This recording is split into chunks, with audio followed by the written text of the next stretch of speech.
एक कहानी मैं सुना रहा हूँ जो हमें बहुत कुछ सोचने को विवश करती है। मेट्रो ट्रेन में भीड़ बहुत ज़्यादा थी। मैं चूँकि अब 60 साल का हो गया हूँ, वरिष्ठ नागरिक वाली सीट पर बैठ सकता हूँ, पर कभी-कभी किसी युवा को उठाकर स्वयं बैठने का प्रयास नहीं किया। मेट्रो ट्रेन में स्थिति यह दिखती है कि वरिष्ठ नागरिकों की सीट पर किसी अच्छी कंपनी में कार्य करने वाले एमबीए या इसी तरह की उच्च डिग्रीधारी युवा बैठे रहते हैं। और वे इतने संवेदना शून्य होते हैं कि किसी वरिष्ठ के आने पर सीट छोड़कर उठते ही नहीं हैं। यह आज की युवा पीढ़ी के संस्कारहीनता का उदाहरण है। वह हर हाल में उस सीट पर बैठे रहना चाहते हैं। बहरहाल मैं तो अभी काफ़ी स्वस्थ हूँ, खड़े होकर यात्रा करने में कोई परेशानी नहीं होती। एक स्टेशन पर तिलकधारी चोटी वाले धोती कुर्ता पहने, कंधे पर बैग झुलाते, पाँव में हल्की चप्पलें पहने पंडित जी चढ़ गए।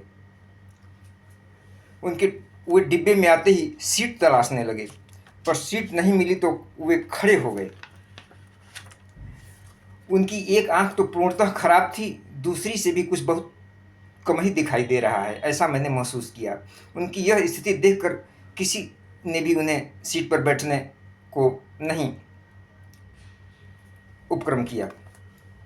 कश्मीरी गेट स्टेशन पर वे उतर गए। मैं भी उतर गया। उतरते ही मैं सीढ़ियाँ चढ़कर ऊपर जाने लगा ताकि रिठाला जाने वाली मेट्रो में चढ़ सकूं।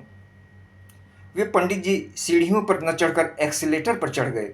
मैं भौचक्का रह गया देखकर कि सचमुच उन्हें दिखाई बहुत कम दे रहा है। वे तो उस एक्सीलेटर पर चढ़ गए थे जो ऊपर से नीचे आ रही थी। अगले ही पल सीढ़ियों ने उन्हें पुनः प्लेटफार्म पर धकेल दिया था और वे बुरी तरह गिर पड़े।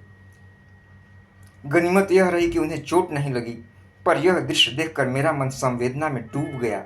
मन में क्षोभ होता रहा कि काश मैं सीढ़ियाँ न चढ़ा होता और उनके पास होता तो उन्हें बता देता कि यह एक्सीलेटर ऊपर से नीचे आने वाली है, कृपया इस पर न चढ़ें।